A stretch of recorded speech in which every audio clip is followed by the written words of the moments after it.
is going on anyway? Hello, and welcome to What is Going On Anyway with me, your host, Anne Headley, where I use the I Ching and other forms of divination. I try to bring my own sense of channeling into this as tools to have a conversation with the invisible unknown through 2-week cycles of the new and full moon phases. So every 2 weeks, I take a pulse, which is funny because I don't really know how to take pulses. I was having that conversation with my sister. She said, "Oh, just try. You could learn how to." And I'm talking about this Ayurvedically. You can read pulses and sort of understand what's going on in the body, just like you can read tongues and eyes. And so there's all kinds of ways of gathering information that seems to be maybe invisible, but with the right perspective, you can gain clarity. And that's what I'm trying to do here with this podcast. Use all of the tools that I have available to me to take a sense, a feel of what does this 2 weeks have in store for us? What does this new moon cycle mean to me, to us collectively? So let's begin. I'd like to start with describing the wind outside right now, or the weather outside right now. It started off this morning, and I'm located in Maine, USA. I don't know where you're listening from. It started off this morning. I woke to a beautiful pale pink sky, and then it started snowing, kind of big flakes. It was really beautiful. And then the snow cleared into a pretty bright blue sky day with some nice clouds. And the wind picked up after the snow left. And it's been very windy today.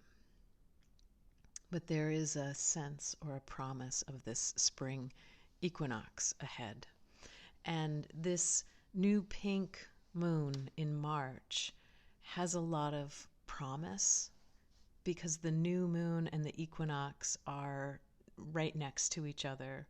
The equinox, I think, officially begins the 20th, and then the new moon is on the 21st. Astrologically, it sounds like this is a rather dramatic week. I don't really know what that means. It's a lot of new stuff, new energy. I'm hearing that it's going to be a fresh start, and the questions that will come up will be, what can you do with what you have right now? How can you begin? Which I think is the question of spring. Another planting season has begun. What seeds did you save? What do you have available to you? A lot of times I go out in the garden and I ask the question, what survived? And what is self-sowing? So in my greenhouse, I have tatsoi and kale that just dropped from seeds, some mustard greens, and there's always chickweed that comes up, so there's always a kind of wild green to be foraged as well. A lot of folks around here love eating dandelions. Just the very first dandelions can be sweeter than bitter. So there's all that promise and energy and engagement with nature in a whole new capacity. There's going to be Pluto is changing signs, and I guess that's a big deal because the last time Pluto changed signs was 2008. So that doesn't feel very promising, does it? But maybe something will feel different. And so I'm feeling all of that enthusiasm and that energy for the newness, the possibility. And I'm a real sucker for it'll be better. Like, I just love hearing that things are going to get better. It kind of gives me a sense of like, what is it? It's like a validation that it's been hard And I keep needing to hear that because I ghost my, is it ghosting? I gaslight my own self. And I'm like, gosh, why are you having such a hard time? Why can't you do what you said you were going to do 3 years ago? And so I'm hopeful that I will have the feeling of integrity. And I know that's tricky to say, but what I mean is that I'm hoping that I feel that sense of urge to complete the things that I want to complete, but I feel it all the way through my body. And I'm not only doing it because I think I should or because I said I would, but that I feel it all the way down into my pelvis, that I feel it out through my feet, that yes, this is right for me and I want to do it. But it does bring me back to the idea of maybe there is a smaller step that I can take towards some of my ideas and hopes and dreams and creativity, and that it may not be the big thing right away, but I may have that sense of joy and buoyancy in the changing season. So, if you're in the Southern Hemisphere right now, you're not experiencing spring, which has all that promise, but there is a certain joy, isn't there, of the season changing and the being able to let go of a certain way of being and shifting to a new way of existing with the season.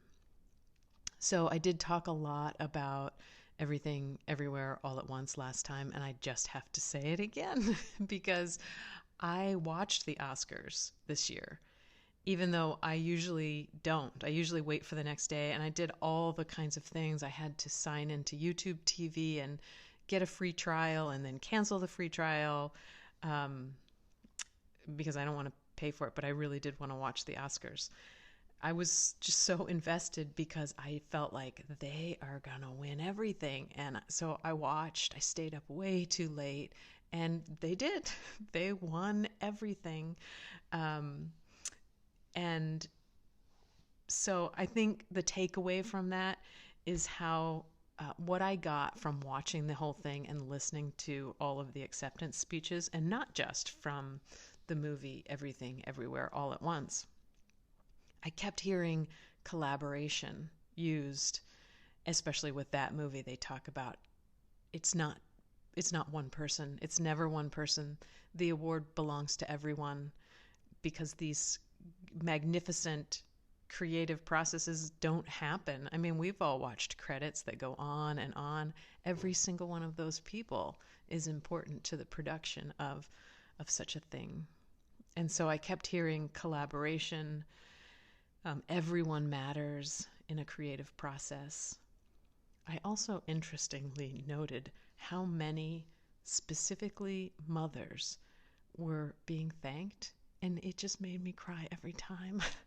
And I think because it's such a special job, and often a thankless job, but I know it's real. And so when I heard them thanking their mothers, I just felt it like shock my heart. So that was nice. It feels like it felt like to me kind of a nod of recognition personally. I was taking it personally as a mother for all that intensive and generally invisible labors involved in birthing and raising children. And it's just a special connection to that path, that choice. And of course, mothering is not just a biological thing.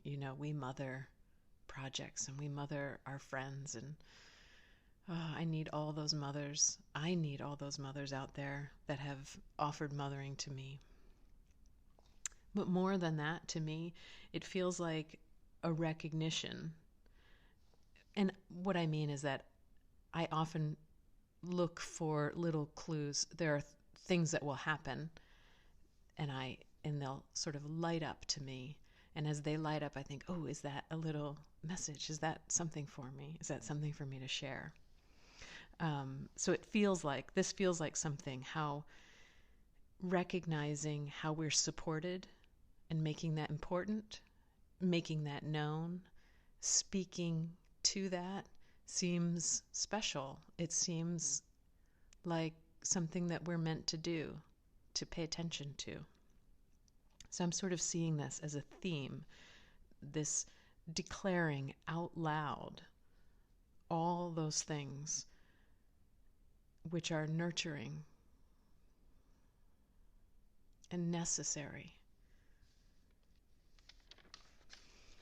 and supportive to our doing well and our thriving. So before I even consult the oracle here, I'm thinking about how we offer validation and being known to people in our circles that we may not even necessarily think are our chosen circles. But sometimes it can be as simple as introducing a friend or a neighbor to another person in a way that they can hear how you see them, with your admiration and your respect. We can do that so often. It's a kind of currency, in a way. And I don't mean transactional, but it's like a small gift. And it can mean so much. And there's quite a lot of benefit to being thoughtful and kind and generous in the ways that we declare our connections to each other. And I saw that in the acceptance speeches. The other day, I had a friend remind me of something funny I said that I had completely forgotten about, but I was so proud that I made her laugh once. And I think we need our friends to remind us of how we've affected them. It's particularly important to me because in a breakup, I was told that I wasn't funny. It really hurt. And to have a friend verify and validate that I'm funny to her, it helps that wound heal. It's like, here, let me stitch that for you. She had no idea that she was helping me stitch that wound, but it was very healing for me. And I'm thinking, into this new moon in March, I'm wondering about the tangible ways to feel connected to our circles of people that we choose, the ones that we don't choose, and to our purpose. How do we connected to our purpose and to everything that has transpired before, which brings us, or holds us rather, in this present moment. I know it can be tricky about using that word purpose, and I don't mean it like that we have a purpose and we should know it, or that we need to create a purpose statement or something like that. I mean, those are fine. I mean our purpose, just like our being. The fact, like, let's just go back to if you've ever been around a newborn, they have a kind of purposefulness to them. They have a whole unique individual purpose for being here, and they never have to do anything. And that's what I mean by purpose. I just felt like I needed to clarify that. But going back to me again, how about we go back to me? I particularly have this desire to be known and validated. Now, I talked about this last time because I was so encouraged by Cornel West saying that's actually, that's not personal, Anne. He didn't say it like that, but that's how I heard it. That's not personal, Anne. That is actually a true need for humanity, to be known and validated. And I think that maybe we should be asking this from our partners and from our friends and from our colleagues, right? Like, we shouldn't have to do some major thing or win an Academy Award to get this kind of reciprocity, this sense of meaning by fitting into the places that we find ourselves. Now, for me, I really actually do this in my practice, my experience, my relationship with nature. I locate myself. I name what I see around me. And I feel the way that I fit into that. So I can name the gray sky, the setting sun, the wind moving the trees. And I locate myself here in my studio, talking to you. And I feel the rightness of that. I just fit here. When I'm outside, I can feel how I fit next to a tree, or sitting on a boulder, or laying near the brook. I can feel that validation. Or maybe I'm open to that validation that always exists. But with people, I'm still working out old wounding patterns. I'll actually say to people, you don't have to, or I'm fine, or it's okay, or even worse, I will say, I understand why you might do this because it could be this and this and this. I don't ever find myself doing that with trees. I ask, they respond or not. Sometimes I think it's me not hearing them, but I don't do that thing with them of having a desire for connection and then covering it up with a kind of hyper independence. And I do that with people. As if, like with people, I'm already sure my needs won't be met. So I'm wondering here, and I'm wondering for myself, but I'm also wondering bigger. I'm wondering, how can we offer and receive what we need? And I think the only answer to that is to practice. Practice asking for simple things. And interestingly, this brings up questions of consent, doesn't it? And that can really enrich relationships. The conversation, I think, maybe needs to get really regular. Consent is a thing that we can practice a lot. Do you have time to listen? Will you give me a hug? Will you go over this idea with me? Would you like to give me some reassurance? I could use some right now. And without risking the relationship, like if somebody says, I can't right now, I love you. Maybe later when don't have my hands in the dishwater, something like that. Dropping assumptions is so nice because it lets us off the hook too.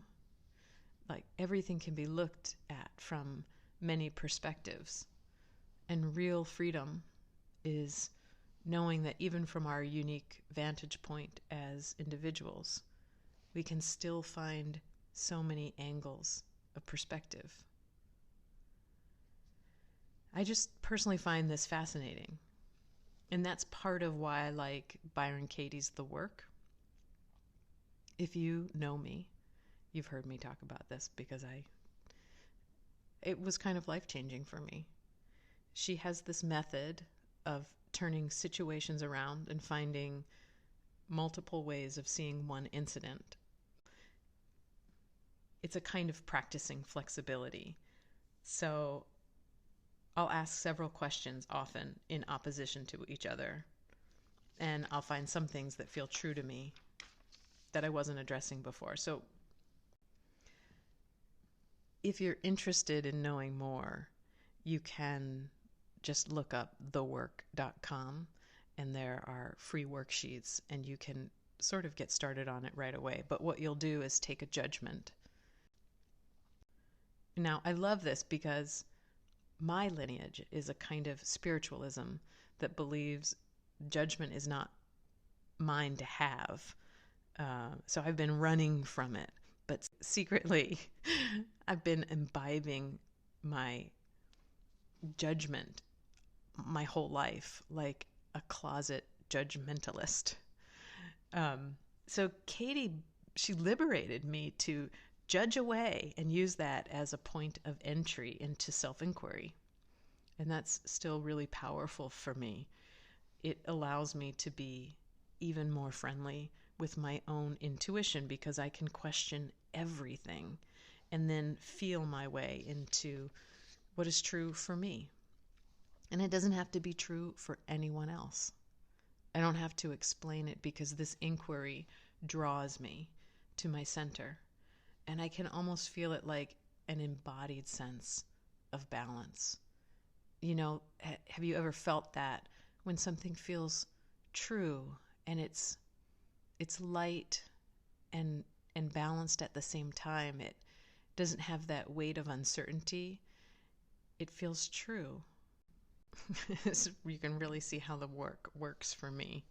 So let me give you an example. We all know divorce is a traumatic and stressful thing. It brings up all the stuff. And my biggest judgment around the ending of my marriage was that I was betrayed. You know, there was this vow, until death do us part. And there was this huge betrayal that my ex wanted out of this vow that we made. I was so puritanical in a way. I mean, it was like in me, I was so devoted to this vow protecting me. So I would start with, and look, I did hundreds of turnarounds around all of this stuff. I needed a lot of inquiry into this situation. I still need a lot of inquiry. And I've almost gotten to where I do it naturally, like, oh, I'm just full of some judgments right now. Let's quick give a little brush off and turn around and clean it up. So I would start with, he betrayed me. And then I'd ask, is that really true? Really, really true? And then I would try it out. He didn't betray me. I betrayed myself. I betrayed him. And I can think of all the ways all of these statements are true. You know, I betrayed myself by not paying attention to my own needs. He didn't betray me because he was being honest. I betrayed him by not showing up fully. You know, you can do this a lot. You can find a lot of ways into it. It's really hard sometimes to find ways into it when you're devoted to your judgment. And so it's really a nice way for me to get flexible around judgment and get like creative around judgment. So I can go through there and I can choose which of these feels that way, that I feel an inner balance, like light and clear, but rooted. So all of this, it becomes a longer conversation. And my judgment loved these conversations because she feels so smart. And she's also so shut down by me. So we get to enjoy each other. And it's kind of a great relationship. And I think my point is, if I have a point, is that we can start to question how we are in relationship to ourselves and then whomever we find ourselves with.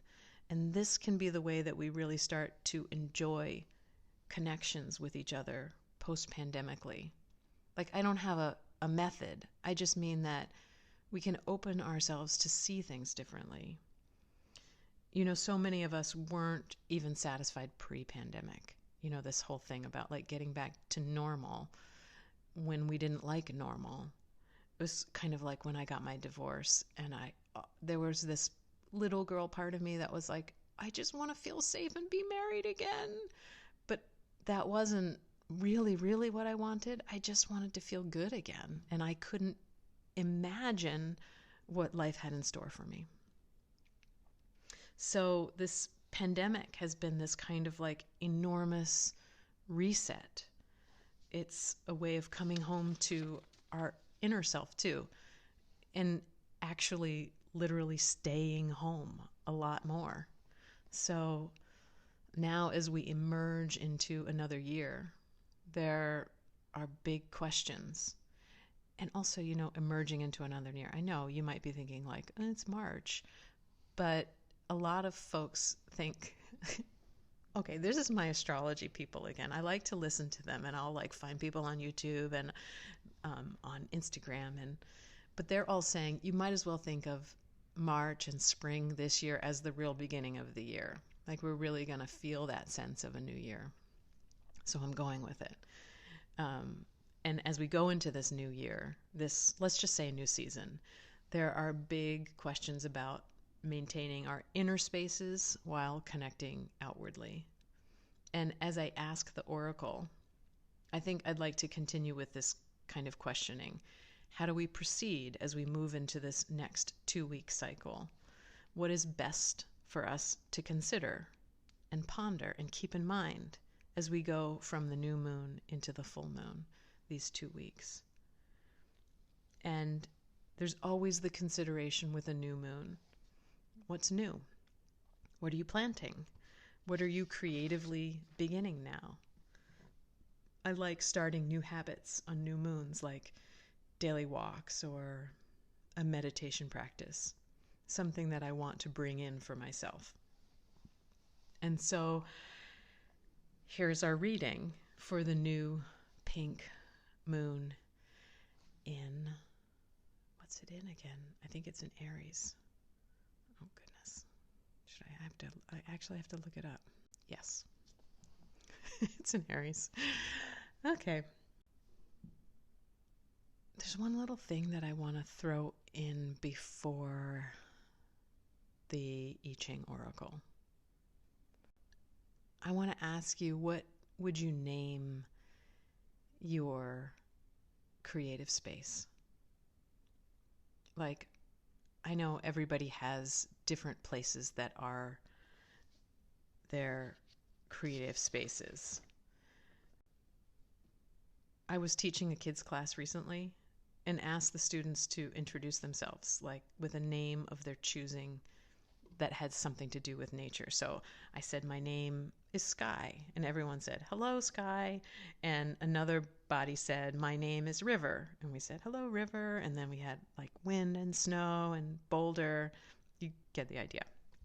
And actually, it was quite profound to name myself. I found that I was moved by that and being greeted that way, even if it was only for this moment in time.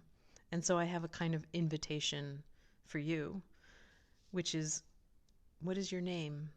If you could choose some part of nature to describe yourself, or it may not even be nature, but if you could choose a new descriptor.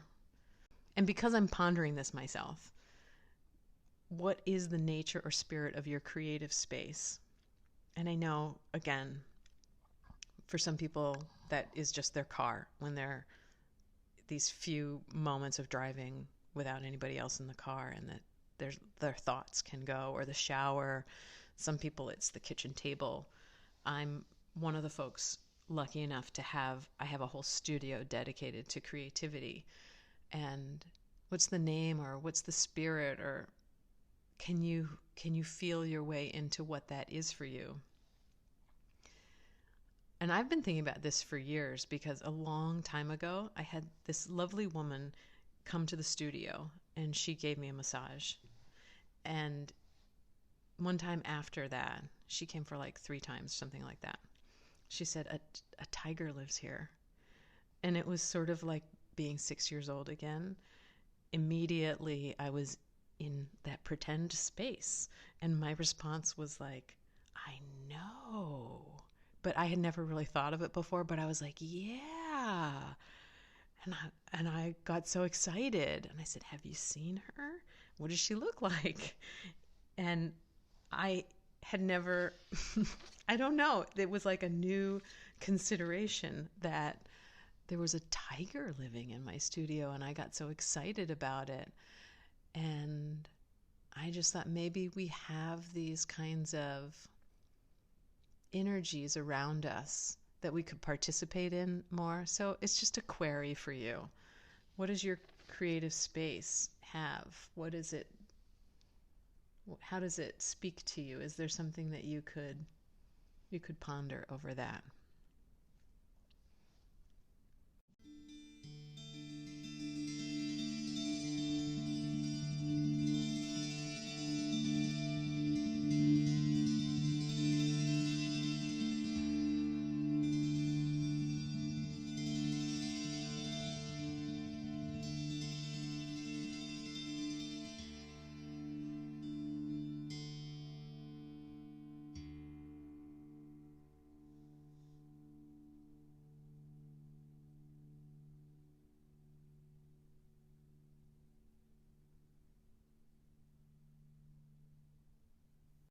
We finally arrived to our oracle reading with the I Ching. And look, I know some of you know me and are like, why do you need to use the I Ching? Why couldn't you just do it? Because I talk to animals and play around pretty seriously with my intuition. And I'm not sure if it's true that I don't have the confidence for that, or if it's I have this incredible respect for the I Ching and what it's taught me over the years, and I just want to honor that as a way of diving in further to learning about questions, answers, inquiries, judgments, flexibility in thinking. The I Ching has given me opportunities to see things differently that I didn't have just with me and my own way of perceiving things. So let's dive right in. The reading that we got, the hexagram that we got for this next 2-week cycle is 38, and it's contradiction, opposition.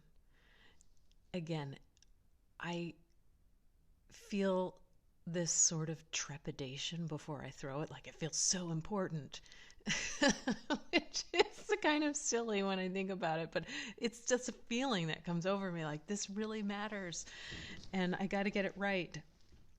So I'm going to read to you. I have 4 interpretations that I'm using. Gosh, I don't know if it matters to you to know which one, but the first one that I'm using is the I Ching workbook by R.L. Wing, just in case you're into this kind of stuff. I just didn't like getting contradiction and opposition. I was like, this is spring, it's expansion. But I'm going to read this to you because it started to make more and more sense as I was reading through it, because I pre-read it so I'd have a sense of it. There is a strong sense of contradiction at work in the current situation. It may be a matter of opposing viewpoints, persons who are working at cross purposes to one another, or an inner duality that brings indecision. Side note, I have been feeling that inner duality, that indecision. You must now gain an understanding of these divergent forces and better accord yourself with the times. Great achievements are out of the question, since they cannot come about without complete cooperation and alignment. Only small endeavors and gradual influences will meet with good fortune. And I like that, coming back to the very beginning when I was hearing Chani Nicholas said, take a small step forward where you are with what you have. And that's all that's asked of us in this little cycle of time. In spite of the contradiction presented by opposing ideologies in political matters, there's a possibility for ultimate unity. In fact, the kind of unity that develops from contrasting forces is often more significant than allegiances that occur casually and without forethought. Therefore, this existing polarity may very well create the ideal conditions for unanimity. Do not become impatient or reactionary. Instead, make gradual attempts to overcome political estrangement. A little diplomacy can now go a long way toward eventual order and cooperation. I mean, that for me is my greater hope for the kind of political climate we find ourselves in the United States. I'm going to read more. Businesses or social strategies may appear ineffective as they're neutralized by equal but opposing forces. Ambitious goals must wait for a more supportive atmosphere. Your best course of action now is to affirm friendly relations, avoid being drawn into questionable schemes, do not make a grab for position, use the existing polarity to emphasize the need for more cooperative conditions or for far-sighted differentiations. This will help you organize well-ordered working systems. The contradiction that exists in family life and personal relationships is classic in form. The divergent will of siblings, for instance, are in a state of opposition. Naturally, in the larger cycle, these blood ties will become the basis for union, but for the present they are opposed. I read a bunch of these, and it was like sisters living in the same house that are kind of fighting or opposing one another, but they need to, because they won't be living in the same house, because they're moving away from one another, but that opposition eventually leads them back to one another. There now exists an atmosphere for misunderstandings or estrangement between men and women. Their inherent polarity is at its peak as they retreat into their own individual natures. Bridging the gap that is now present is a profound moment in relationships. It's the eternal dance of the sexes, the prerequisite for significant union. Such contradictions only highlight the pleasant possibilities of exchange.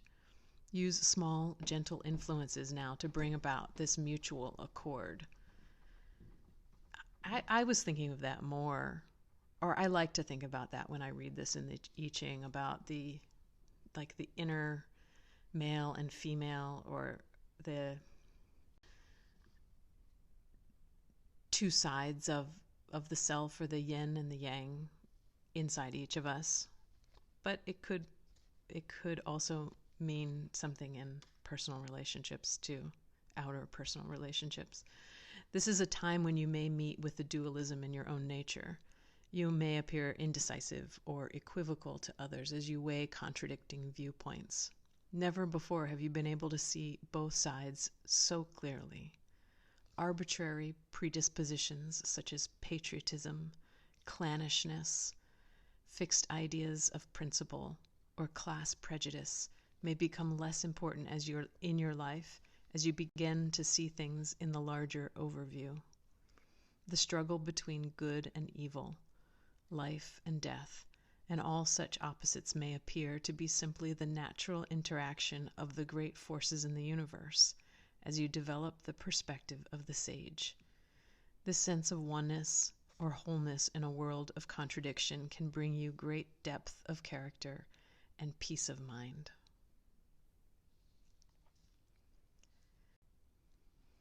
This is a time when you may meet with the dualism in your own nature. You may appear indecisive or equivocal to others as you weigh contradicting viewpoints. Never before have you been able to see both sides so clearly. Arbitrary predispositions, such as patriotism, clannishness, fixed ideas of principle, or class prejudice, may become less important in your life as you begin to see things in the larger overview. The struggle between good and evil, life and death, and all such opposites may appear to be simply the natural interaction of the great forces in the universe as you develop the perspective of the sage. This sense of oneness or wholeness in a world of contradiction can bring you great depth of character and peace of mind. That sounds nice. I feel like in the United States anyway, and I think many places around the world, this clannishness, the fixed ideas, the us versus them, has been so strong and important. And maybe there is a bigger picture that can help us find a sense of oneness or wholeness in the world. I mean, that's just a wonderful thing to think as a possibility of the newness of this time. So we got two changing lines, the second line and the sixth line. And the second line talks about an unexpected or accidental encounter with an important idea or person will benefit you. There's a natural attraction at work here, although a direct approach would have been inconceivable or impossible. And I just love this so much. It's like something's aligning that you could never predict. Like there's an alignment, but you couldn't look it up online and figure this out. This is something that's going to have to sort of run into you. And it will benefit you. It will benefit both of you, but you can't know about it. And that's just sort of like a wonderful little surprise, like running into someone that you have a mutual friend and you run into each other. But not only do you have a mutual friend, but you're both working on a project and you didn't know it, something like that. And the top line is, misunderstandings and mistrust have caused you to lose all perspective. You see your true friends as enemies and become defensive. You will, however, see your mistakes and the tensions will be relieved. Just when contradictions are at their worst, they begin to ebb. Good fortune. Now that one has a lot of different interpretations, and I particularly love this one because it's very descriptive. Okay. 9 at the top means isolated through opposition. One sees one's companions as a pig covered with dirt, as a wagon full of devils. First, one draws a bow against him. Then one lays the bow aside. He is not a robber. He will woo at the right time. As one goes, rain falls. Then good fortune comes. I'll explain more, but I just love this. It comes up a lot. One sees one's companion as a pig covered with dirt, as a wagon full of devils. It's just so descriptive. A little translation of that. A man misjudges his best friends, taking them to be as unclean as a dirty pig and as dangerous as a wagon full of devils. He adopts an attitude of defense. But in the end, realizing his mistake, he lays aside the bow, perceiving that the other is approaching with the best intentions for the purpose of close union. Thus the tension is relieved. The union resolves the tension, just as falling rain relieves the sultriness preceding a thunderstorm. All goes well, for just when opposition reaches its climax, it changes over to its antithesis. I think there's something about misjudging, misseeing something, and that all is well in the end. This is fire over metal, the conflict between inner form and outer radiance that creates a polarizing tension. The ideal realizing person reflects this by mobilizing his ability both to accept and reject. Hold the heart fast and take the risk. Change the mandate of heaven. Isn't that lovely? That this conflict that appears on the outside is a conflict between inner form and outer radiance, and there's a polarizing tension. And this polarizing tension is not wrong. Because I love the poetry of this, one more. Diverging alone. This is for the top line. Diverging alone. The orphan and the fox. You see the heavenly swine covered with muck, the chariot carrying dead souls. First you stretch the bow, then you loosen the bow. Those you are confronting are definitely not outlaws. Seek a marriage alliance. Going on you meet the rain. Wise words, the way will open. This is one more. The doubt of the flock disappears. Ye, the archer, comes to your aid. Alone and isolated, you see the people around you as dirty pigs or ghosts. At first you are hostile, but then you relax. Where does this hostility come from? These people are not trying to hurt you. As you begin, the falling rain will wash the past away, and the way will open. The time of isolation is over. Isn't that lovely too? The time of isolation is over. And interestingly, I used a card to mark that spot. And it says, honoring adversity. This is one of those mantra cards. A fire reveals a path of renewed direction once the burning is complete. Honoring adversity, I like that. All of these move to 51, and 51 is shock. It's also shake, rousing, and thunder.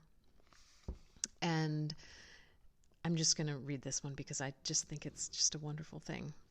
Shake is rain. Shake, shock, arousing is rain and the spirit that brings the spring rains. Violent thunder from beneath that rouses all to new growth after the dead time of winter. Like, we couldn't get a more perfect transition. Of course, we're transitioning into spring. Our 38 opposition moves to 51. Shake, rousing. I love it.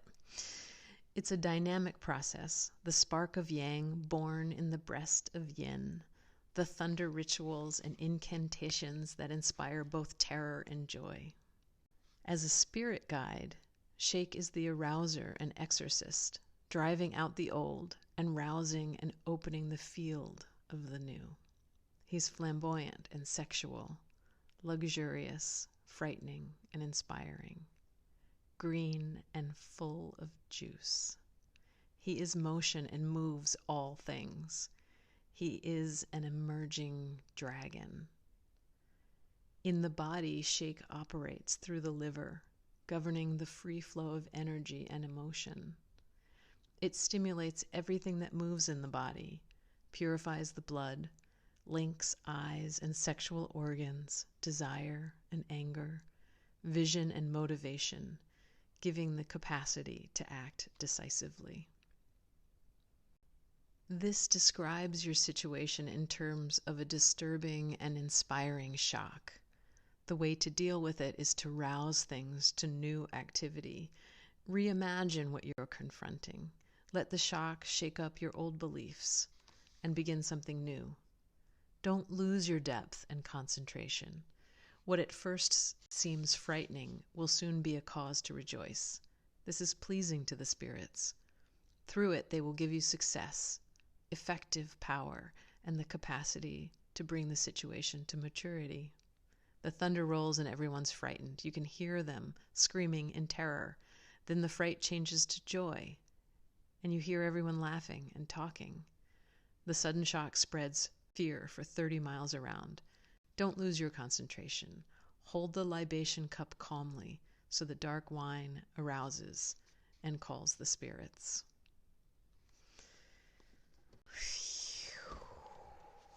I know that was a lot of interpretations, but I was excited about all of these. There's so many ways of thinking of it. And for me, it all feels like a call to action.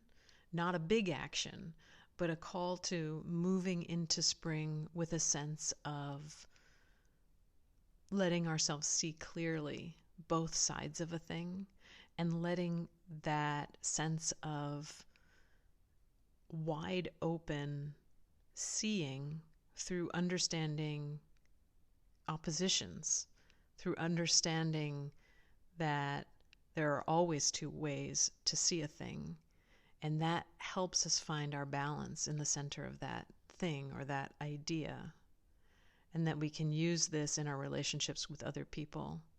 And as we feel ourselves emerging into a new sort of way of being post-pandemic, and a new sort of way of being that we're making choices, at least I'm making choices based on a much better sense of my boundaries, letting my needs be important.